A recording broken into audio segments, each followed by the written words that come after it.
Welcome back to the Out of Bounds podcast. I am Charlie Calieri alongside Gavin Williams. And today we're going to be talking about Week 6 of the NFL and then previewing a little bit of Week 7, some of the storylines from the past week. Last week, if you tuned into our episode, you know that we talked a little about, some coaches that were on the hot seat. And, to start the week, the Titans, they made a move. Yeah, Coach Calieri already getting fired after 6 weeks.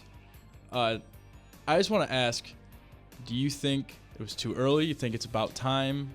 How are you feeling about Callahan getting fired? Obviously, the last few weeks he's been a little, I just want to say in the media. He's had a little contentious, some contentious post-game interviews, pre-game interviews, midweek interviews with the media talking about, questioning him and his philosophies and his coaching styles and just everything about him as a coach. And it's fair that he was getting upset with them, he's trying to defend his job and, defend his team, I guess. But I don't think it was premature. I mean, the dude won 3 games, I think, in 2 years, 1.5 years as the Titans head coach. Not great, especially with, a first overall pick mixed in there. I mean, I know they've had a little bit of a tough schedule, but there's some winnable games in there for sure. Obviously, anytime that you get a number 1 overall selection in the draft, that should be a guy that should be able to win you 2 games. Or try to keep the coach's job. And I think that this is a stat that I saw. The last 5 first overall picks had their coach fired within the first 2 years. I saw that. I'm pretty sure, or the first year or something like that. So staggering stat right there, and something that's kind of concerning if you're a team that has a coach and then they get drafted, or then they go draft number 1. So crazy there, but no, I don't think it was premature. I don't think he's a great head coach, but he can be a great coordinator somewhere else. Yeah, I'm going to agree with you there. The only thing is I typically like when you have a number 1 overall pick, let him go for the full season, or at least let him go like after the bye or something. I don't know. I just think that now that puts a damper on the team that already has a huge damper on it. But then again, I felt like this guy just didn't have like control of his team at all. You have Cam Ward, your number 1 overall pick, going out there in the media just saying openly that they're ass and saying that throwing F-bombs out there that they haven't won a game. But I thought that game against the Cardinals was going to save his career for the season, not necessarily his tenure or anything.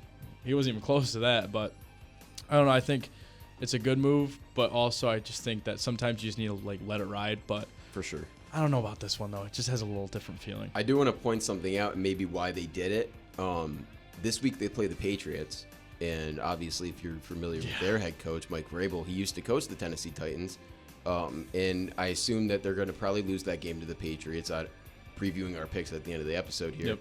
But I'm sure they didn't want to fire Callahan after they lost to Vrabel. That would have been a really bad look. And look. they probably didn't want to keep him around for 2 more weeks and 2 more losses just to get his record worse. And honestly, I mean, a team like the Patriots might be a trap game for the Patriots. Yeah, it might be. A team that's, the highest of highs right now, coming off the last few weeks. They're first in the division now. Yeah. Top 4 seed in the AFC, top 2 seed, I think, in the AFC right now. Oh, they are number 4. Or are there 4? If they ended today, the 4 seed Patriots play the 5 seed Bills in Foxborough. Wow. We'll get to both those teams later. Yeah. But yeah, I don't think that they wanted to fire them after they lost to Vrabel. And I think that's maybe the reason, but also at the same time, like we said, it just wasn't working out. It just didn't happen. So Callahan, you're game. See ya. You wanted to point out something interesting, though. There's something called the Fire Bowl. Yeah, coming up the this firing week. bowl, the you're gonna get fired bowl, the fire bowl.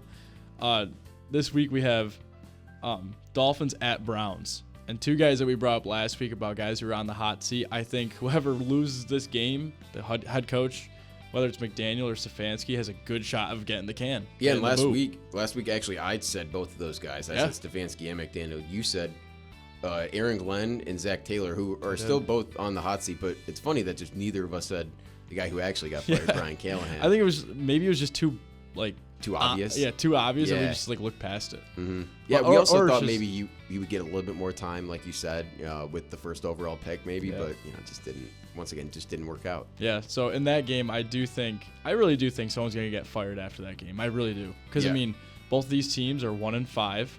Both these teams are awful. And both fan bases won't change. Very bad. So, I don't know if you saw the radio show of a guy from ESPN in Cleveland. Ooh, baby, he tore Myles Garrett a new one. A new one. It's called like the Rizzo something. I saw it on Pat McAfee yesterday. Ripped him a new one. Did not see that. Go back and watch the clip. It was on the Pat McAfee show. Okay. I would watch that because obviously Pat McAfee and his whole crew are hilarious. And then just watching them talk about that after. Yeah. Oh my God. I was just doing homework and then I'm like, wait.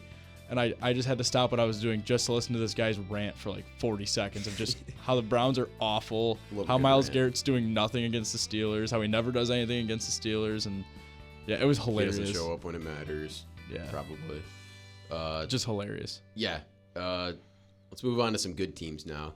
Get out of the cellar here, but let's move up to the top. And we got a big game this week on Monday night, the first game of a doubleheader on Monday night again. I'm not going to lie. I'm a big fan of the doubleheader just because I'm more than likely not watching that second game. Do you like the 7:15, 8:15 start or the 7:10 start that we get this week?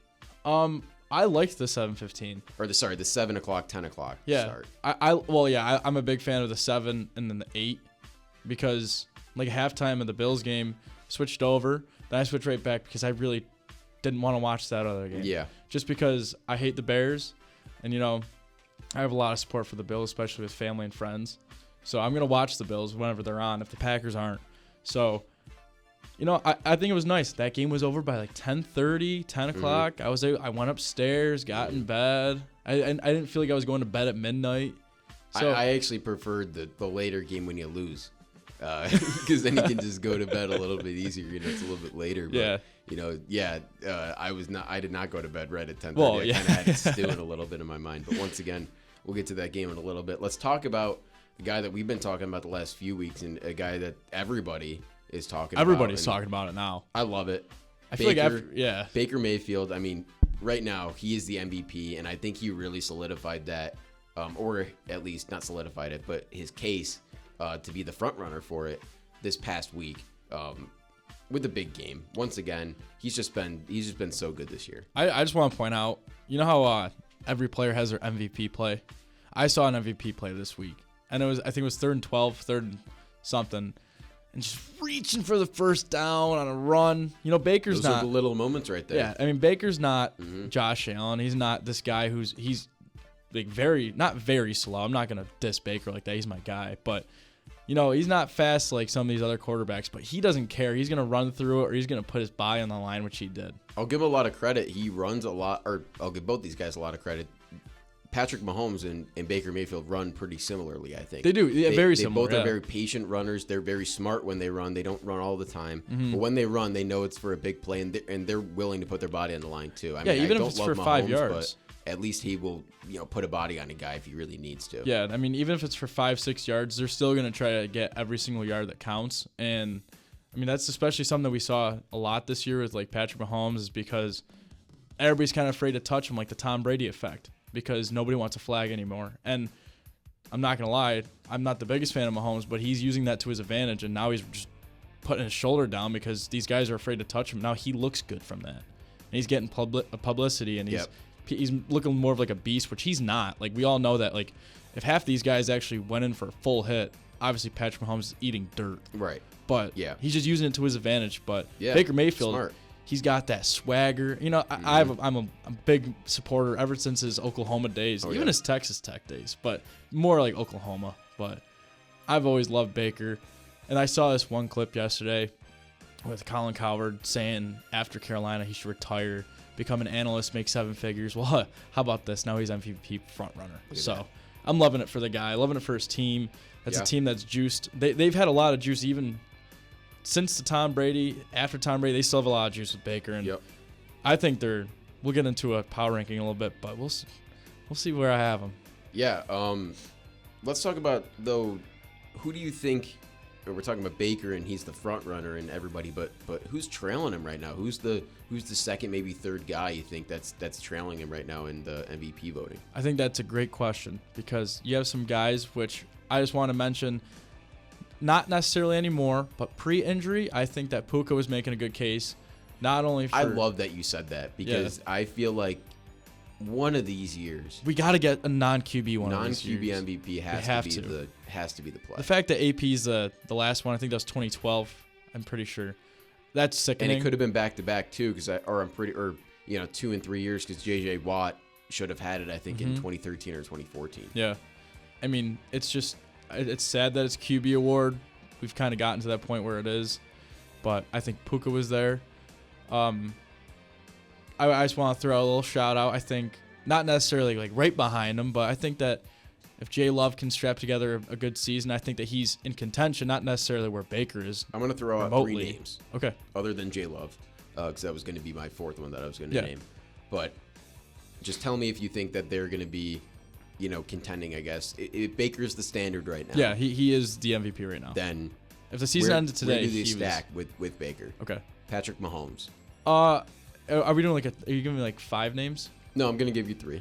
Okay. So if so, 1 is Baker, and then of 4 total with Baker. How about Baker, Mahomes, Allen, and Drake May?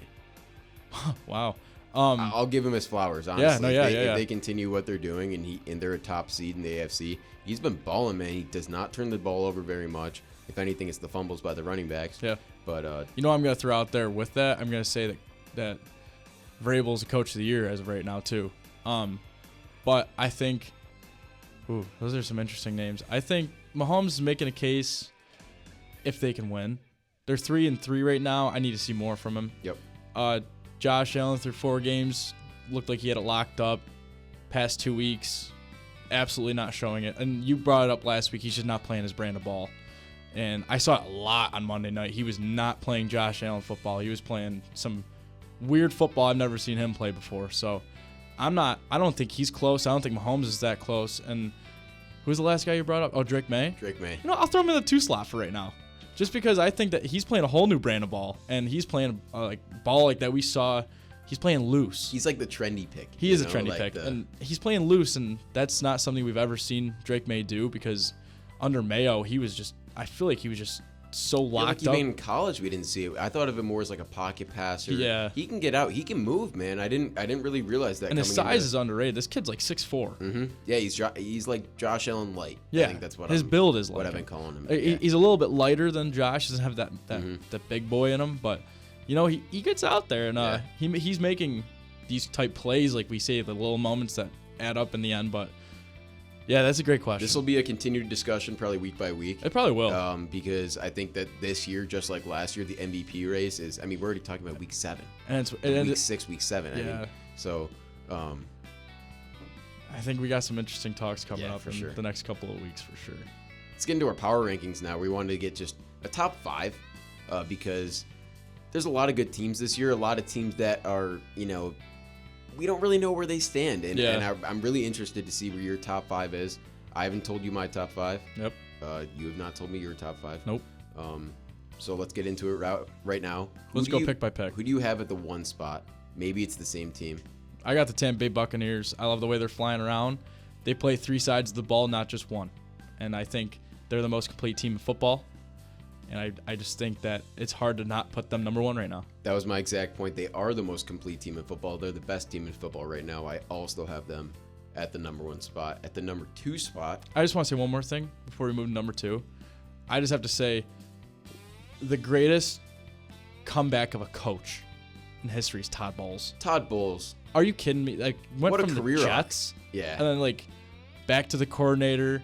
Bruce Arians retires. He takes the role from the coordinator. It was the DC, right? Mm-hmm. And then takes the head coaching spot, and he's proven a lot in his career, and his it's just his status of the legendary coaching status. I mean, I'm not saying he's a legendary coach yet. He still has to get a ring, but just putting him up in the conversation for the greatest comeback of a coach, maybe. Yeah, you don't usually see that, and that's a great point. Number 2 for me, I'm going to keep him there, the Detroit Lions. And obviously, they're playing each other this week, the Bucs and the Lions. That's going to be a huge game. So I got my number 1, number 2 teams. Obviously, they started off really slow, losing their first game to your Green Bay Packers. Yep. But after that offense has not missed a beat. Flying around. Everybody's been playing well, including, obviously Gibbs. Amon-Ra's been having an amazing year. Jared Goff's been slinging it around once again. And not to mention their defense. I mean, losing both their coordinators and the way that Kelvin Shepard in that defense, that I wrote off. I did too. And I will admit that after all the injuries that decimated them last year, they've come back better than ever. Brian Branch might be a Defensive Player of the Year candidate. Nobody's talking about that guy. Nobody's talking about that. But yeah, I got the Lions at number 2. And Hutch, man. I mean, Hutch is the guy. Your guy. Yeah, Hutch is the guy. My number 2. I'm going on the trend of teams that I like that are hot, even when they battle through hard games that shouldn't be hard games. That's why I'm going to go the Indianapolis Colts at number 2. I think the way that DJ's flying around, and honestly, I'm going to throw another guy back in. We closed the MVP conversation. I think Jonathan Taylor's in this conversation. This guy is balling out. He's the number 1 running back in football right now. This morning, I just want to point something out. Sorry. Shout out to our Colts correspondent, Ian Kennedy, as always, when we're talking about the Colts. But this morning, he logged on to his NFL or Madden franchise mode, and he's the Colts. And all I could hear him saying over and over to himself was, give the ball to 28. Give the ball to 28. And I think that this is number 2 is another reason. I had a nice 2-hour drive with him on Monday night. And we talked about that JT is the best running back in football right now. He is. So I'm throwing the Colts at 2. Give them their flowers. Congratulations, Ian Kennedy, Colts correspondent. We'll have him on soon. Really excited for this Colts team. It's been long overdue. And I think we're due to have him on. We should have him on next episode. I think we should. And I think we should get this in the works because, I mean, when was the last time that the Colts were... They have not been good since we've been at school, so I think we need to get him on. And how about him, the Colts and the Rockets, on the upward trajectory from where they were in the basement 3 years ago. And look at them now. And I just also have to say one more thing about the Colts is their defense is very slept on. Their offensive line is very good. That's all I got to say for the Colts. Number 3, I got your Green Bay Packers. I think even with that tie in there, even with that loss, those 3 wins still hold a lot of weight. That loss was really bad, but it's a loss that you shouldn't have lost. So you really should be 4-0-1-1 right now, and I think you know that. But they got to be number 3. Early bye for them though could haunt them in the end of the season. You never know though with that team. It could have came at the right time, but I have your Packers at 3. I also have the Packers at 3. I think that bye came at a perfect time. Aaron Banks was out. Zach Tom was out. That's our 2 best linemen right there. That's true. And what happens when they come back? A great, efficient game from Jordan Love. So coincidence? I think not. I think not. The script writers are going crazy. I have the Packers at 3. They have the number 1 rush defense in the league. Knock on wood. I've never seen that in my life. Their defense of backs. We have some of the best safety work in the league. I will admit that. I think we have Xavier McKinney, Evan Williams, and Javon Bullard flying around the ball like it's crazy. They're going in for team defense, which is just flying around and you hunt as a pack. And that's not just one guy tackler. It's a group of guys, and they're usually in that group. I will say though, that corner position, I just think about. I told my roommate yesterday, I'm just thinking about what this defense would be if they had like a true number 1 cornerback. It would be a lot different. I think that they just have to work on their defensive backs and specifically the cornerback position because the fact that Keyshawn Nixon, he does have some of the most pass breakups in the league. I just don't love the way these guys get torched by notable receivers, obviously. Got him at 3. Think keep feeding Josh Jacobs the ball. He's a stud. That's my guy. Josh Jacobs is absolutely carrying my fantasy team right now. Both Joshes, Josh Allen and Josh Jacobs. So that's our guys right there, our Joshes. Yeah. My number 4 team is the Colts. I totally agree with you. Right now they're the best team in the AFC. Yeah. I don't think you can dispute it. Their offense is elite. They've scored 30-plus points, I think, in almost every game, besides the one they lost, I think. Mm-hmm. And their defense, I mean, it has been flying around. They're the definition of flying around. Their D-line's been awesome. Their linebackers have been awesome. Their secondary's been amazing. They force turnovers when they need to. And they faced some really good offenses as well and held them to not a lot of points. So I'm really excited to see how this Colts team progresses throughout the year because is it just a 6-game wonder kind of team? Are they going to fall off? Are they going to be that team? Or are they legit? And we'll get into that in a little bit when we play a little game later. But I got the Colts at 4. Yeah, I also want to say one more thing about the Colts since you just touched on them. It just feels different that EJ Speed's not tackling for them this year. It does. It feels Shout different. out to EJ Speed. Shout out to EJ Speed. He's a tier 1 guy. Yes. I think he's a tier 1 He guy. really is. My number 4, I have a team that just took a big hit on their team, but I still think this team is very complete, and I have the Los Angeles Rams. I think the way that they're playing ball, even they don't score a ton of points against the Ravens defense that we know is fraudulent this year, but they're winning the games that they need to. They have a division loss under their belt. It happens. I just think that the Rams, the way that they're flying around, I think that's a common theme, is just flying around. I like their defense a lot too. And I know it's Cooper Rush, but I mean, you still got Derrick Henry. You still have some guys on that team that are very good. So I have the Rams at number 4. I kept the Rams out of my top 5 actually, and at my number 5 I have, because I think these teams are exact mirrors of each other, and we'll talk about them right after this, after these power rankings. But I have the Bills/Eagles at number 5. Okay. And I feel like this is fair because, obviously it's a top 5.5 or whatever you want to call it for me, but they both won their first 4 games and lost very similarly in the last 2 games in the last 2 weeks, and their stars aren't playing like their stars. Their coaches aren't coaching them well. The scheme has been off. It's not been their usual brand of football, like you just said.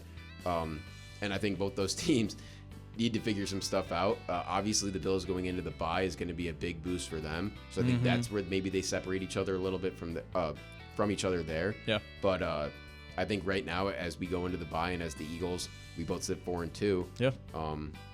I got them both at our 5, or both at 5. Yeah. I mean, I went through something very similar, but I put the Eagles at 5 and the Bills at 6. They were my first team out of the top 5. Only reason why I have the Eagles above, I just think their 2 losses, one of them was just a much better team than both who the Bills played, because both their division. So I'm taking that as a wash, right? So both of them have a division loss. Shit happens.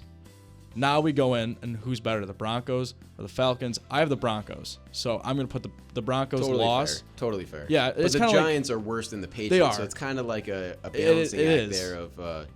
But they should not have lost that Giants game. No, but it's a divisional loss, and that's why I'm equaling the division losses, just because it happens. Fair. Even when it's the worst team in your division. Totally fair. But I'm just putting that. It's kind of like, think about college football wise.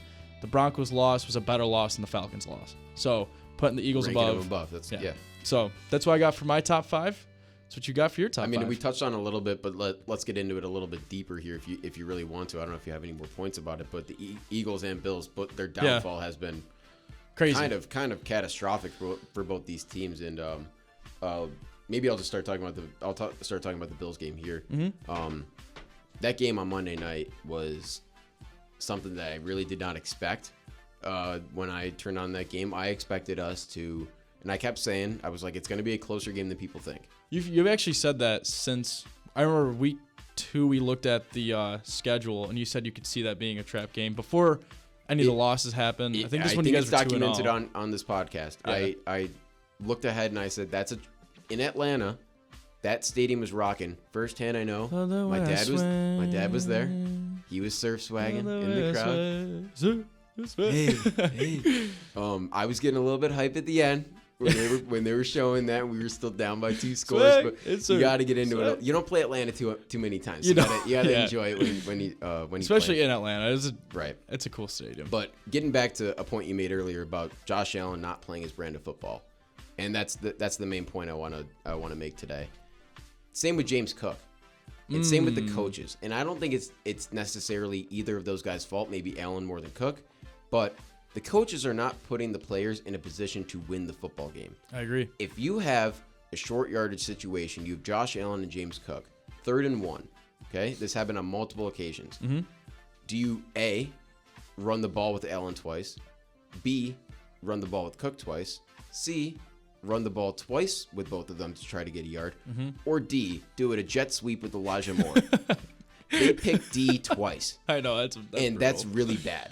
I mean, and so we got negative yards on jet sweep with Elijah Moore, at least that one time, which really cost us a lot of field position there because it ended up being 4th and 4. We ended up punting, giving the ball back to them, and then Bijan goes on to score his long was that 81-yarder? His 81-yard touchdown shortly after that, which, let's get into the defense right now.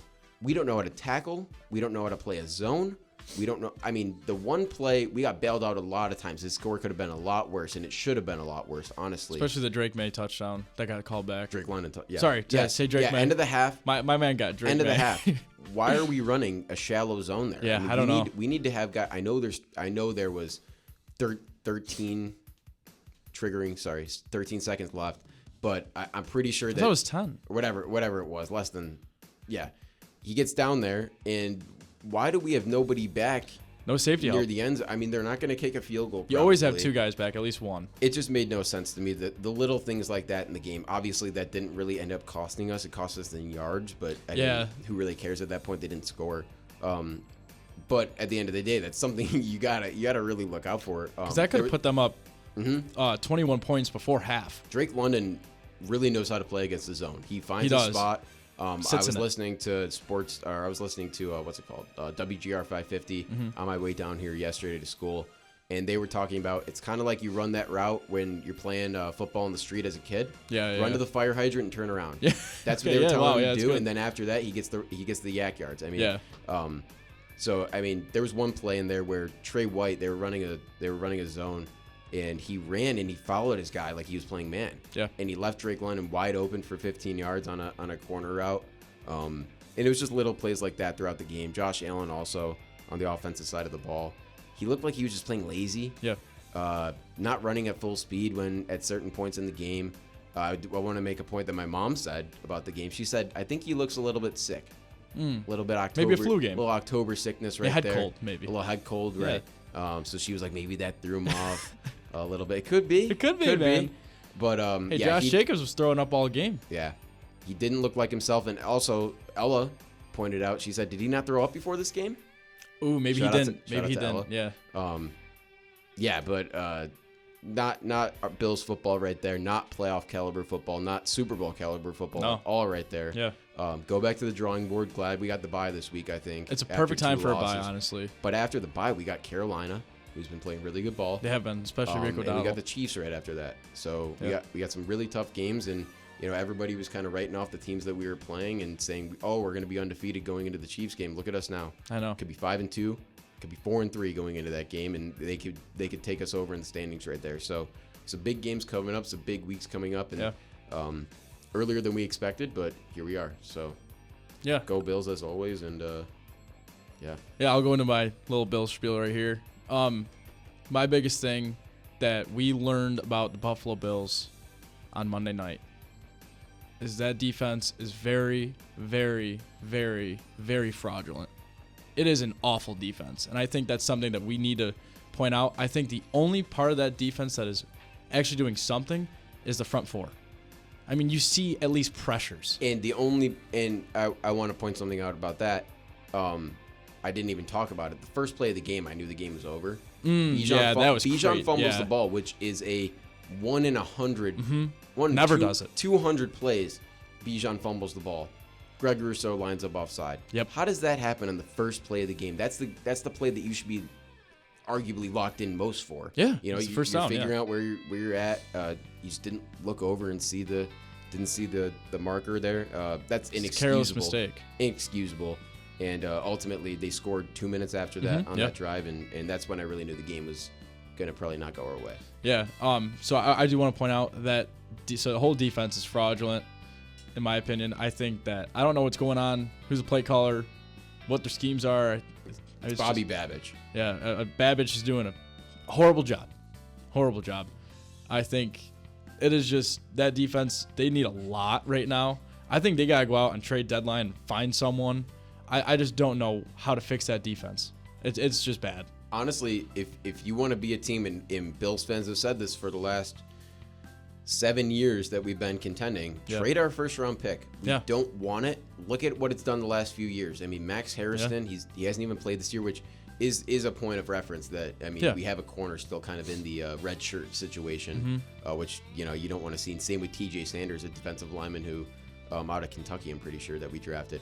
But, yeah, it could be a similar situation to that year we went out and got Rasul Douglas from the Packers. Yeah. I mean, go out, trade some of your picks. We don't need them. We don't. Well, let's try to win the game. If you're trying to win now, go out and try to win the games. I mean, I'm sick of this, like, having we have 8 draft picks. I don't care. Yeah. I don't care if we have 4. I don't care. Let's look at the Texans, what they did that one year. Yeah. They had 4 picks and they hit on all of them. They did. Everybody was kind of messing with them. Oh, they only first 4 picks, or they don't have a pick in the first 3 rounds, but they ended up working out there. But yeah, just trade the picks. That's what I think. Yeah. So alongside with the Bills, I did mention that Josh Allen wasn't playing his brand of football.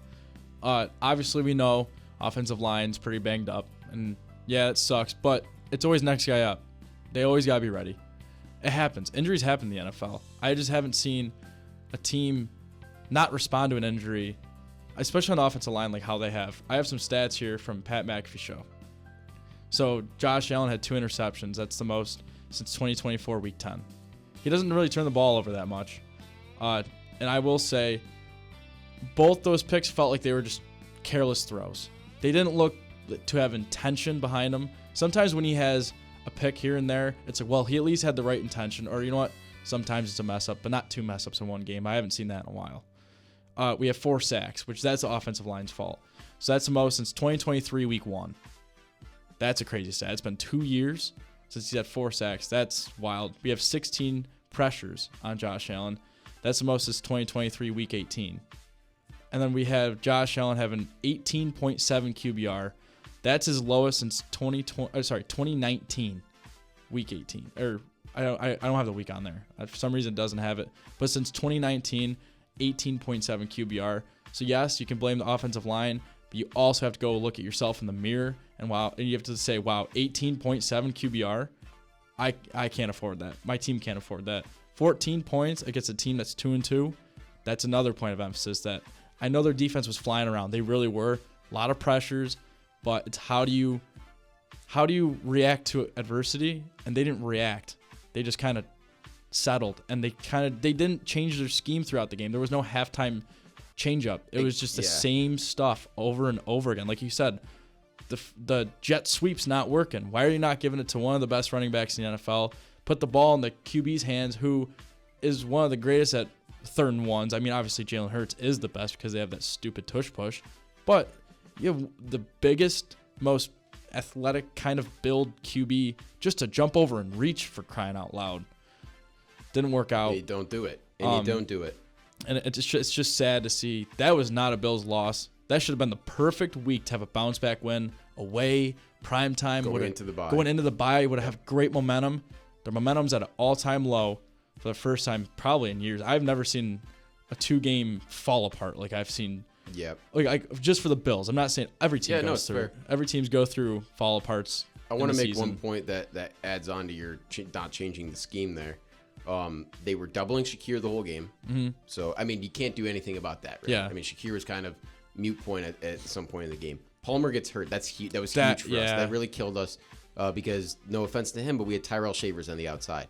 And obviously on Atlanta's defense, they have A.J. Terrell, one of the best corners in the league. I'm going to give him all the credit there. Mm-hmm. They had him on Keon Coleman. Absolutely cooked Keon Coleman that game. Yeah. Locked him up. We didn't see anything from Coleman.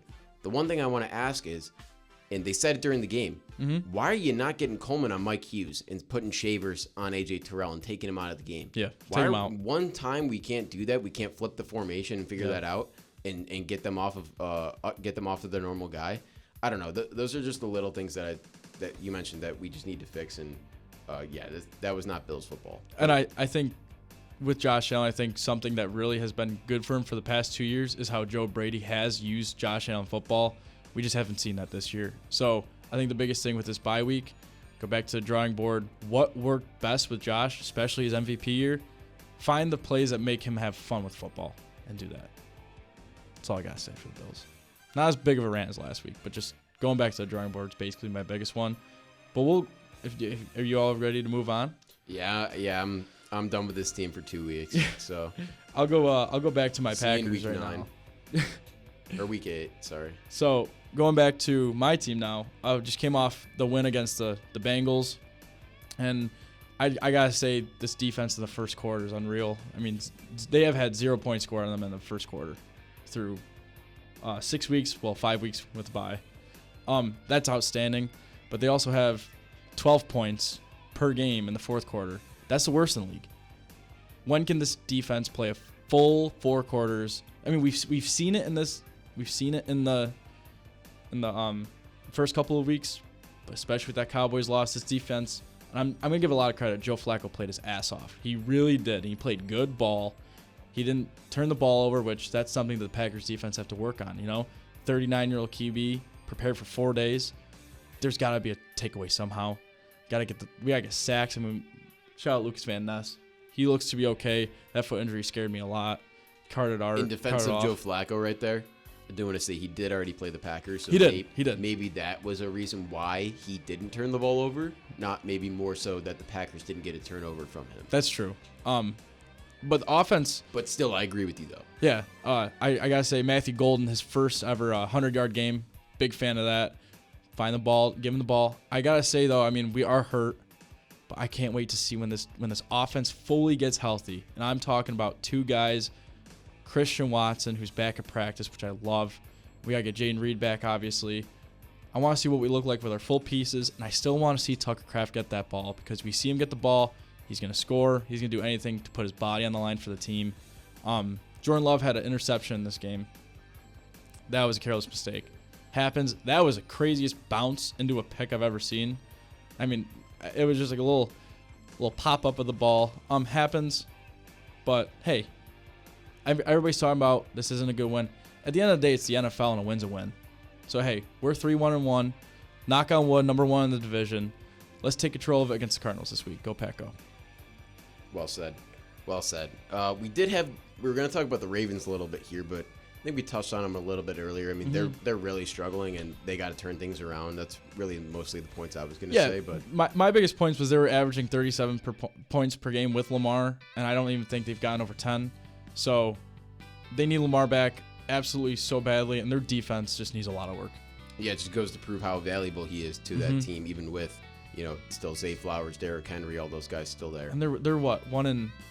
Well, they're 1-5 right now. 5. I mean, their season might be a wash. I'm not gonna lie. If they win out from here, they're 12-5. They've lost 4 in a row. But I don't see them winning out even with Lamar. I still see them losing another 2-3.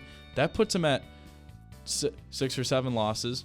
Possibly 8. You might be on the outside looking in if you're a Ravens fan right now. And that's not a good position, especially when you have a 2-time MVP at quarterback that hasn't been playing, which it sucks, but it happens. And I think maybe it's a blessing in disguise, though. Maybe this is one of those years that they go up, they get an elite player from the draft, and come back next year. Even stronger.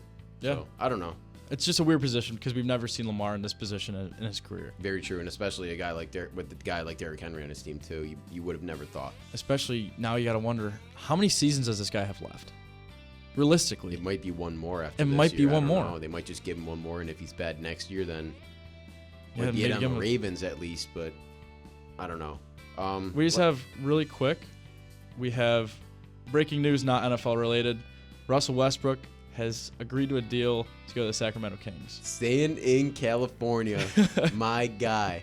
Shout out Russ, man. I'm glad he got a contract. I am too. It's about time. The fact that he went unsigned for this long, it is Wednesday, October 15th. The kid's still a baller. Long overdue. Long overdue. Long overdue. I love seeing that. That's my guy. Absolutely. Shout out to Russ. Glad they could get that done. Shout out to the Kings. Shout out to the Kings. Shout out to the Kings. They got a guy. They got a dog. They did. They got a dog. They got a dog. Fun fact, his first game as a Clipper was against the Kings. Wow. And that game, I think, was the highest scoring game of all time. Wow. Potentially. That's I think crazy. It was like 160 to 170 or something like that. That's wild. I'm not even kidding. Let's move on now to the weekly segment here. Yep, baby. The FMVP and the MVP presented by Gavin Williams. All right, so we're going to start off with FMVP per usual. I love a good revenge game. I do. But when you have a revenge game with these stats, you have Rico Dowdle. He had 183 yards on the ground on 30 carries, and he had 56 yards receiving and a touchdown. Let's go, man. That is a revenge game and a half. Plus, his team got the dub. Shout out to Rico Dowdle, FMVP of the week. You are. You are, yeah. And then we have another guy who played his best career game, and we're going to give it to Bijan Robinson, however you want to say it. His mother prefers Bijan. He goes by Bijan. So we're just gonna say both of them. So Bijan, congratulations to the MVP. We have 19 carries for 170 yards, including that 81-yard touchdown. That's 8.9 yards per carry. That is just pure domination, Swiss cheese on that defense. And then we have 6 catches for 68 yards, total of 238 yards from the scrimmage. We have a quote from Raheem Morris. He's the best player in football. I've said it multiple times. Wow. And I love that a coach has that confidence in his player. Yep. Not saying he's wrong, but I love that he has confidence in his player. Yeah. So that's wow. That's the FMVP Love and MVP. I love it. I feel bad it's back-to-back weeks of MVPs against your team, but it's fine. just the way the ball drops. If that's the way that people need to win games against the Bills and have an MVP type performance, I mean, I'm fine with that. I did have one more thing to say about the Bills. Okay. And something that it's right. not just for the Bills, it's for every team that's good, especially the Packers, the Eagles. Every single week, you're going to play a team's best brand of football. That's what's going to happen. I mean, we haven't seen the Saints play as good as they have since they played the Bills, because we haven't seen the Falcons play that brand, and we haven't seen the Browns defense play that brand against the Packers. It's not just for the Bills about every team, but you're going to get their best brand of football when they're playing you, because you are one of the best teams in the NFL. And it's just realizing that they're giving it literally their all for 1 week. Just how can you respond to that? It goes out for the Eagles. Yep. That goes out for the Bills. That goes out for the Packers. That goes out for the Lions. Mm-hmm. That goes out for every one of these top teams. Yep. You're going to get everybody's best brand. Very true. How can you play against it? Moving on now. What we got next, Charles? We got a little game. Something that I thought of right before this pod. We're calling it For Real or Fraud. Okay. And I'm gonna name 5 teams. And Gavin, you're gonna tell me simply if they're for real or if they're frauds. Okay, I like Maybe this. a little reasoning behind it, but we got 5 teams right here. A little bit controversial, some of these teams, but let's get right into it. The first team, the Pittsburgh Steelers. This is a good one. I think they're for real. I really do. Reason being, maybe it's just a little biased because I do love Aaron Rodgers and Mike Tomlin, but their defense. And I think their defense is what makes them for real. They haven't even played their best brand of football on defense yet. Well, they played a really good brand last week. But I'm saying against a caliber team that's up there, they haven't played their best. They played the Patriots, they forced turnovers, and now look where the Patriots are. Now that's looking like a good loss from the Patriots. So I think the Steelers are for real. This is the best quarterback they've had in years. And I don't think they're a 500 team this year. I don't think necessarily that they're going to the Super Bowl. And they're 4-1 right now. So, no, yeah. I mean, I just don't see a 9-8 team from Mike Tomlin this year. I see a possible 10-11 win team from this Pittsburgh Steelers squad. And I'm nervous to play in Week 8, prime time, Sunday Night Football, Rodgers' first game against the Packers since he left. That's gonna be awesome. Is it in Lambeau? No, it's in Pittsburgh. Oh, that would have been special. That would have been even better. That would have been special. We would have had a big tribute for number 12. I can tell you that for free. Moving on now to the team you just talked about, the New England Patriots. For real or fraud? This is a good question. I think this one's even closer than the Steelers. For this one, I have to give one of the two. I can't say in the middle. No, you have to say. Basically, it's I don't even know, because you could say for real as a team that just misses the playoffs too, but usually it's a team that just makes the playoffs. No, yeah. So. I'm gonna say for real for the Patriots. The reason why I'm not saying frauds is because I truly believe even if they're playing one of the best teams in the NFL, they're gonna give you their best brand of football. They're gonna give you anything they can, especially Mike Vrabel. I think that's the reason why I put them in the for real category. They had Gerard Mayo right now, the frauds. That would probably be just a 6-week miracle. But I think it's different. There's a different culture in New England right now. I think they're for real for the sense that they have a shot making the playoffs this year. Third team, and you might be asking me why. Yeah. But I'll explain to you if you really need me to. The Houston Texans. For real or fraud. And my reasoning is they started off 0-3. Yeah. As most people know. But their losses were to the Rams by 5, the Bucks by 1, and the Jags by 7. Yeah. 1-score games. They beat the Titans by 26, and they beat the Ravens by 34. Yeah, they did. So, for real or fraud? 2-3 right now. As of right now, I'm throwing them in frauds.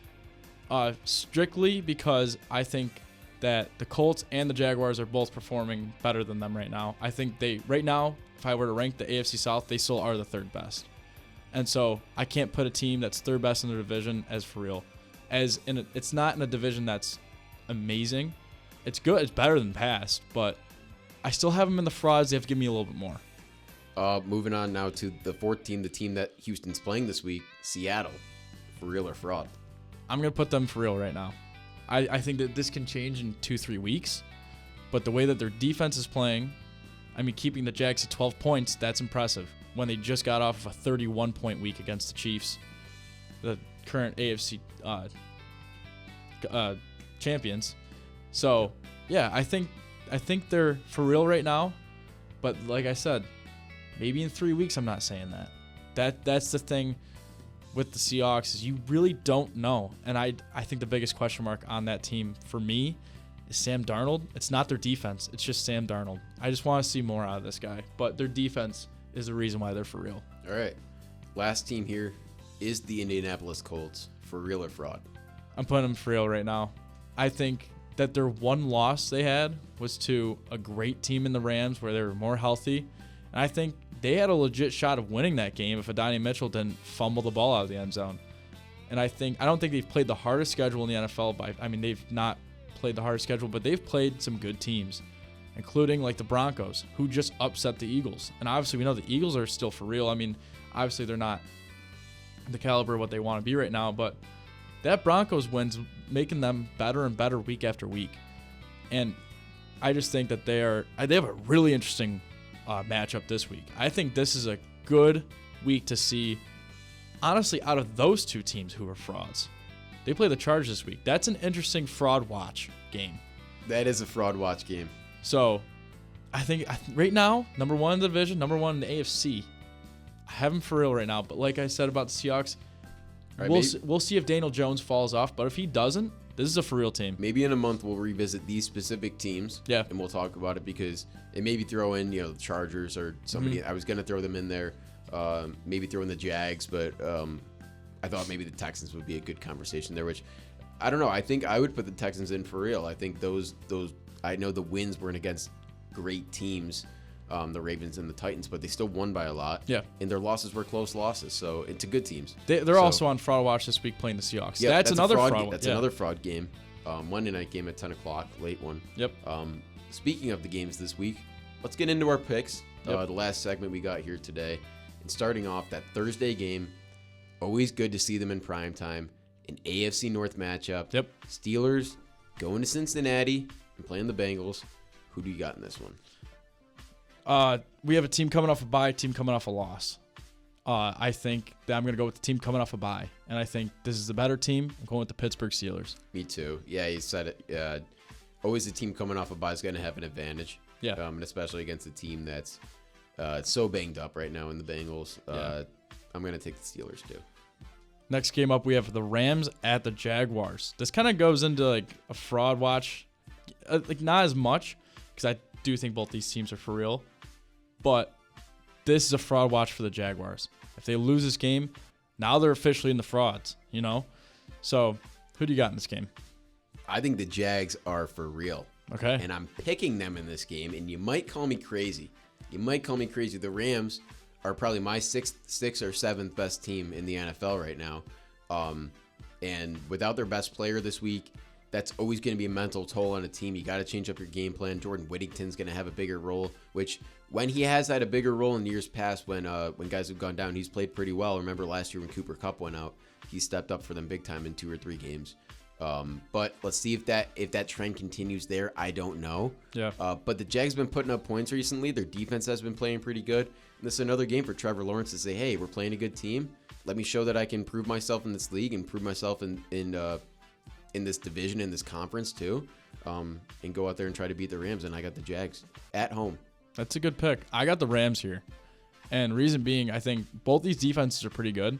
I just think the Rams defense is better. They have a better matchup against the Jaguars, and the Jaguars have the Rams. It's an unpopular pick, I know, but no, I still like the pick. I'm going to go with the Rams. I know without Puka it's going to hurt, but you still got weapons on that team that are going to help propel against a good team. Yeah, for sure. That was a tough game for me to go against, but I just feel feel some way about the Jags this year. I feel like you picked them against the Chiefs, man. I mean, you have some feeling. Yeah, I don't know. I feel like that's part of it too, and I feel like they're a team that they beat the good teams and they lose to the bad teams. Okay. So yeah, they might be frauds for that reason. I don't know. It might be. Moving on now to Eagles at Vikings. Interesting game here. Two teams that are kind of in limbo right now, kind of struggling with injuries and just downfalls, but I think the Eagles get back on track this week with the win. Yeah, we have the Vikings coming off a bye this week, but we have an Eagles in a must-win scenario. I got the Eagles here. Moving on now to the Patriots at Titans, which we talked about a little bit. Vrabel returning to Tennessee and coaching the Patriots, and I got the Patriots in this game. They're going to move to 5-2 and solidify themselves as a legit team in the AFC. I'm going to agree there, and I also think this is a great revenge game for Mike Vrabel. So give me the Patriots moving to 5-2, solidifying their first place, especially in the AFC East. Panthers at Jets is the next game, and I picked the Panthers, and I'm very confident about that pick, but I was very close because I think the Panthers are in the same kind of category as the Jaguars, as they beat good teams but they lose to bad teams. Yeah. And I was really close to giving the Jets their first win of the season, and then I thought I need to see them win first before I pick them. That was my reasoning for the Titans. Can't do it. I'm gonna also live by that standard. I'm picking the Panthers just because I have not seen anything out of that team to make me pick them against a team that just came off one hell of a win and back-to-back over 200 all-purpose yards from Rico Dowdle. Yeah, he's been on fire. I think back-to-back 30-point weeks for fantasy. Yep. Could he do it again? That'd be crazy. I don't know has that ever happened before? Probably, but I mean, for a running back like him, I don't think that's ever happened before. By the way, he was back-to-back FMVPs. Wow. Shout out Rico. I don't know if that's ever happened. It might have happened with like Noah Brown back then. And shout out he's tier 2 guy, Noah Brown. Yeah. So we'll see. By the way, a lot of Noah Brown coverage this past week because of the Bears-Commanders game in that Hail Mary last year. Yeah. So shout out to Noah Brown. That's actually hilarious. Dolphins at Browns, the Fire Bowl. The Fire Bowl. Your Fired Bowl is coming up here in Cleveland. I have the Browns. I have the Browns in this game. I also have the dog pound because I think their defense will just find a way to shut Tua down. So I think if the Dolphins were at home, I'd probably pick the Dolphins. I don't think I would. I think I would go Browns really? regardless, just because of that defense. I think in this scenario, I just pick the home team. Gotcha. I feel a little bit more confident in the home team, and that's the Browns here. Yeah. Saints at Bears next game. Bears coming off a huge win against the Commanders, which big momentum game for them. Yeah. I'm gonna have them winning again against a lowly team in the Saints, and they're kind of struggling right now. So I'm gonna take the Bears. I have the Bears. I think Ben Johnson has them in a position right now where they're kind of got some jazz going. They got some good vibes in that locker room. I mean, I saw a locker room post-game speech. They were fired up. I think he's got them on a trajectory that's higher than we've seen Bears past. So I got the Bears, unfortunately, in this game. The next game is Raiders at Chiefs. But before we get into the next game, I want to touch on real quick. Last week, because we didn't talk about our records yet. Yeah. I am 61-32, and Gavin is 59-34. And you might be thinking, hey, how did that happen? Charlie was down by a game last week. Yep. Well, I won all 3 swing games, and I don't know if that's ever happened either. When we've been picking games, so where we've won all the swing games. Yeah, it definitely happened. You think so? It definitely happened when we first started doing our picks because I got spanked our first year. You did in the picks. Yeah, you did. I made a little comeback at the end. But now we got some back and forth yeah. here. I mean, lead change is always good to see. Lead changes are great to see early in the season. So, a few swing games this week. I think 4 to be exact. So there's 4. Gavin could be a 2-game lead after this week. Who knows? But it's true. I want to point that out before we get into the rest of the last 8 picks here. Raiders at Chiefs. I got the Chiefs in this game. I also have the Chiefs. No, I'm not going to explain. Gino, I don't think he's going to be able to handle it. He's writing back. Yeah, he's writing back. I think this might be his last season. Paper. Yeah. Next game here, interesting here. Colts at Chargers. I want to hear your thoughts right here. Like we said, this could be the fraud game. We'll see what happens. I just really like the way that the Colts are playing. I think the way that they play games is they play down to their competition or they play up. And I think they're going to play up. I think Jonathan Taylor's going to get a dub here. Give me the Colts. Breaking news. You can't make this up. I'm sorry. Commanders placed Noah Brown on injured reserve. Wow. You can't make this up. Sorry, Noah Brown. Make that it. Sucks, Sorry, man. Noah Brown. But he's a tier 1 guy, honestly. What were the chances we were talking about Noah Brown? And that's crazy. You got the Colts in this game. I do have the Colts. I'm taking the Chargers. I'm doing it. I'm taking Harbaugh. Is this a similar thing where you were just going to pick the home team? No, it's not. And I actually have a weird reasoning for this one. I think this is going to be a year where the Colts lose 4 games maybe, but 2 of them are going to be in LA. Okay. They already lost once in LA. Yeah. I think they're gonna struggle again going to the West Coast, and I think that they're gonna lose this game to the Chargers. Jim Harbaugh, Justin Herbert's been balling so far this year. We didn't talk about him maybe getting some love if they get a little bit better in the MVP talks maybe, but I got the Chargers. I think this also is a game that you guys could get your popcorn out. I like this game. This is gonna be an interesting game. This is gonna be a good one. So, Giants at Broncos the next game. The Giants, we've seen some stuff out of them the last 2 out of the last 3 weeks, some wins against some really good teams, the Chargers and the Eagles, but I got the Broncos in this game in Mile High. It's going to be tough for Jackson Dart, Cam Scatterbo, all those guys to go in there and compete with that defense and that team. Everything you just said, I agree with. I got the Broncos. I think who they coming off from last week? Did they have a bye last week? The Broncos? Yeah, I don't remember who they played last week. Oh, they played the Jets. They played the Jets, and that was not a pretty game. I think this is a good game to pretty up that offense. Their defense played a great game. I think this is a good game for their offense to get back on track. I think that Giants teams, especially the defense, is pretty good. I just don't see another heroic game out of Cam Scatterbo and Jackson Dart. So yeah, totally I got the Broncos here. Your team right here, Green Bay Packers, taking on Luke Strasburger's Arizona Cardinals. Insured by Luke.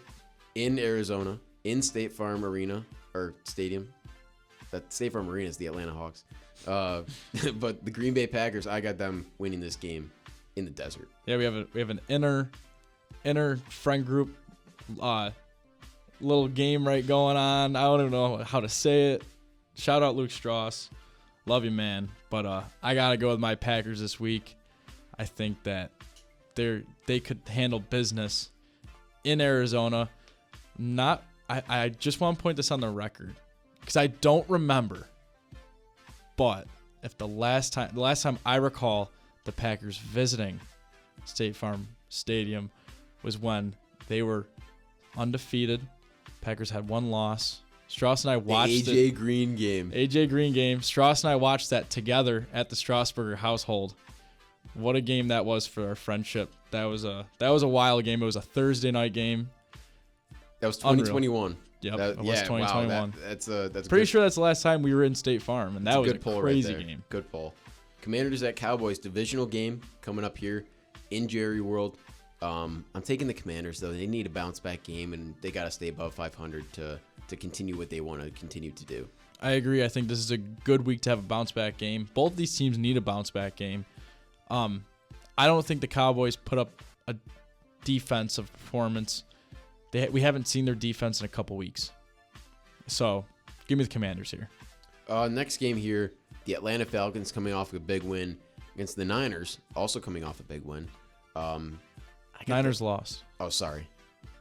Sorry. I'm taking the Falcons, though. Yeah. Another primetime game for Atlanta.